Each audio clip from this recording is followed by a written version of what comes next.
The Israel-Palestine conflict is a deeply complex and multifaceted issue with historical, political, and religious dimensions. The roots of the Israel-Palestine conflict from an Islamic perspective can be traced back to the 7th century when Islam emerged in the Arabian Peninsula. After the passing of the Prophet Muhammad in 632, Islamic expansion began, leading to the establishment of an Islamic empire. This expansion eventually reached the territories that now comprise Israel and Palestine. During the early Islamic period, Jerusalem, known as Al-Quds in Arabic, held immense religious significance for Muslims. It is believed to be the site of the Prophet Muhammad's night journey, Isra and Miraj, during which he ascended to the heavens. Consequently, Jerusalem became a holy city for Muslims, and its control was seen as a manifestation of religious authority. In 638, Muslim forces, led by Caliph Umar ibn al-Khattab,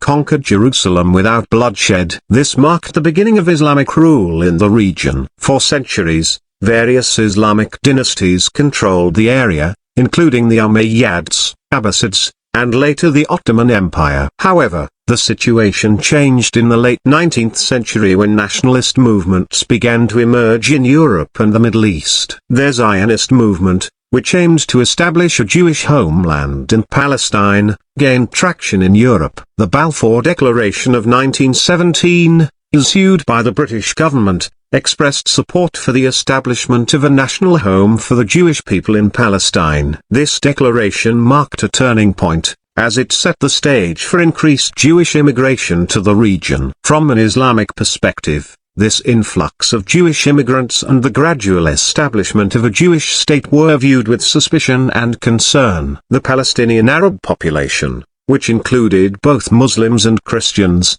felt threatened by the changing demographic landscape. In 1947, the United Nations proposed a partition plan that would create separate Jewish and Arab states in Palestine. The plan was accepted by Jewish leaders but rejected by Arab leaders, including those from the surrounding Muslim-majority countries. This rejection led to a series of conflicts, culminating in the 1948 Arab-Israeli War, also known as the Nakba catastrophe. From the Palestinian perspective, the Nakba resulted in the displacement of hundreds of thousands of Palestinian Arabs, causing immense suffering and setting the stage for decades of conflict. From an Islamic standpoint, this event is a source of deep grievance and a rallying point for Palestinian identity. Subsequent wars, such as the Six-Day War in 1967, further exacerbated tensions. Israel's occupation of East Jerusalem, the West Bank, and Gaza Strip has been a central point of contention. These territories are not only politically significant but also have immense religious importance for Muslims,